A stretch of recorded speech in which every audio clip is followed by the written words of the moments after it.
ይቅርታ እዚህ ጋር ይብቃል። እሺ እንዳልሽ በቃ ይነው ያንተም ቃል እኔ በቃኝ ስል ያንተም ያበቃል። ጠብቄው ነበር አይቼሻለሁ ከኔ እንደሌለሽ ተራርቀናል በልባችን ቃል በቃኝ ማለትሽ ምን ይደንቃል። እና የውሸት ነበር ወደድኩሽ ያልከኝ እኔን ነበረ የምትጠብቀኝ። አትሳሳቺ የውሸት ስሜት አልነበረኝም አላጎደልኩም አንቺን ሳፈቅርሽ ሰስቼ አላውቅም ልቤን ስሰድሽ በቃኝ ካልሽ ግን ለምን ሊያዝሽ። ፍቅር እንዲህ ነው የሚሰበር በቃል በቃኝ በሚል ቃል ያንተም ያበቃል።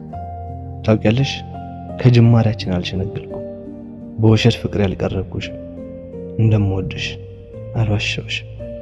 በቃኝ ካልሽ ግን ፍቅሬን ረግጠሽ መሄድ ካማረሽ ከሌላ ፍቅር ልብሽ ሸፍቶ ከተነሳሳ ለምን ገረመሽ በቃኝ የሚል ቃል እኔም ሳነሳ።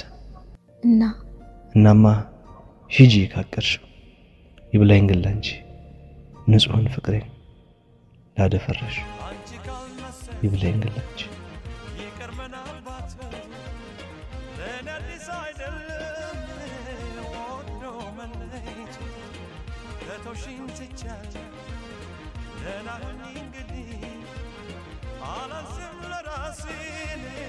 ባልሽን ማቃለል የጀመርሽ ቀን ንስሐ ግቢ።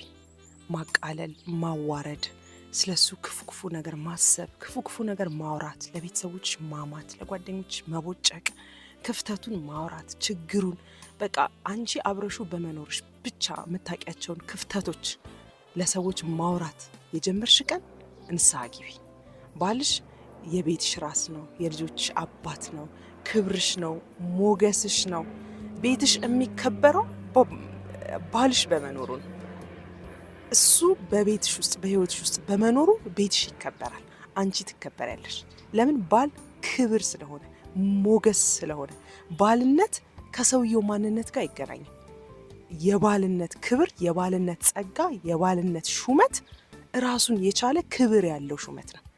ስለዚህ ሰውየውን አቃልልኩ ብለሽ ትዳርሽን፣ ኑሮሽን፣ ህይወትሽን አታቃይ። አንቺ ያላከበርሽውን ባልሽን ሌሎች ሰዎች እንዲያከብሩልሽ እንዳትጠብቂ። አክብረሽ የምታስከብሪው አንቺ ነሽ።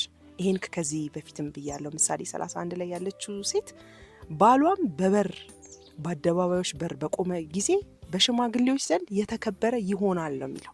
ስለ ባሏ የሚያወራው እዚህ ፓርት ላይ በሙሉ ስለሷ ነው የሚያወራው። ስለዚህ ባልሽ የሚከበረው ባንቺ ነው፣ የሚወደደው ባንቺ ነው። አንቺ ካላስከበርሽው፣ አንቺ አክብረሽ ካላስከበርሽው፣ ክፍተቱን ካልሸፈንሽለት፣ ጥንካሬው ካልሆንሽለት፣ ተስማሚ ረዳቱ ካልሆንሽለት ማንም ሰው እግዚአብሔር ደግሞ ጸጋ ያበዛል። ታውቃለህ ሴት ልጅ ከልቧ ታፈቅራለች ብለህ ያመንክ ቀን ህይወት ይበላሻል። ህይወት ይበላሻል። ብዙ መስዋዕትነት የከፈልከለት ፍቅር፣ ብዙ ገንዘብን ያባከንከለት ፍቅር፣ ብዙ ሰዎችን ያጣህለት ፍቅር የለም አባቴ። ነቃ ደንገጥ በል። ሴት ልጅ ከልቧ አፍቅራ አታውቅም። ምን ሆነ ነው? ትክክለኛ ፍቅር ያለው የት እንደሆነ ልንገርህ፣ ፊልም ላይ ነው። ፊልም ላይ ለምን? የውሸት ስለሆነ፣ የውሸት ስክሪፕት ስለሆነ፣ የተጻፈ ነገር ስለሆነ እንደዚህ እንበል እንደዚህ ነው። ፊልም ላይ ብቻ ነው ያለው ትክክለኛ። ምን የህንድ ፊልም እያየህ ነው እንደምታድረው አንተ? ፍቅር አለ ብለህ የምታምነው ምን ሆነው? ቃጀል ምናምን እያየህ ነው የምታድረው? አረ ነቃ ደንገጥ በል። ይኸው ህይወት ሲኦል ነው የሚሆነው። ሴት ልጅ አፈቀረችኝ ብለህ አትመን። ሴት ልጅ ታፈቅራለች ብለህ ያመንክ ቀን የዛኔ የሆኑ ህይወት ይበላሻል። ሴት ልጅ አፍቅራ አታውቅም። ብታፈቅርማ ከአንተ የተሻለ ወንድ ለምን ታያለች? አንዴ ማህተመ ጋንዲ አንድ በጣም የምትወደውና የምታፈቅረው ሴት ነበረችና መጣችና ማህተመ ጋንዲ አለችው፣ አቤት በጣም ነው የምወድህ በጣም ነው ማፈቅራ አለችው። እኔ እኮ ትልቅ ሰው ነኝ፣ ምን ሆነሽ ነው ልጄ አሏት። ከዛ ቢሆንም አፍቅሬውታለሁ፣ ይሄ ሰውዬ ግን ከኔ የተሻለ ይወድሻል አሏት። ከዛ በኋላ ዞር አለች፣ ማብላ ማለት ነው። አስብ እንግዲህ ማብላ ዞር አለች።